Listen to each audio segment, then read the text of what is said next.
I need your advice for one of my followers. So I got a message, and I actually feel like so many women are going to relate to this experience and probably have experienced something similar. She went out on maternity leave, and she's been at her company for almost 10 years.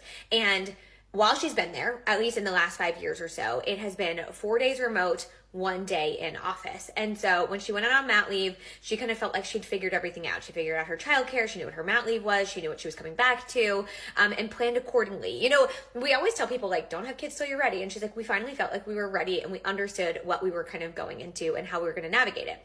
Well, while she was out on maternity leave, they changed the policy. Not only did they change the remote work policy, they are now requiring employees to work in office 4 days a week and only home 1 day a week. They also moved the office probably like 30 to 40 minutes from where it was. So it's even further away from her than it was before.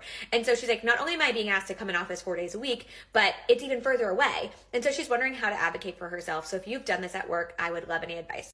I also think this goes without saying that the impact of this goes far beyond the commute or having to work in an office, right? As a parent, especially a new parent, she is now trying to juggle and figure out childcare because she built her childcare around the expectation that she was working from home a certain amount of days, and now she's not, right? And people will say, well, why? Didn't she have childcare anyways? Sure, maybe. But if you do pickup at 5 o'clock because your home daycare closes, but you now have an hour and 30-minute commute, that's no longer possible, right? And so we have to think about these things when we think about return to office mandates that disproportionately impact women, but especially mothers. We know mothers are the ones that are more likely to adjust their careers to accommodate for gaps in childcare or just the needs of the family in general, especially when kids are involved. And return to office mandates are shown to impact women more than men. And this is like, I think this is the perfect example. She went out on mat leave with one job and one set of expectations, and she's coming back with completely different ones and wondering if she can even stay at the job.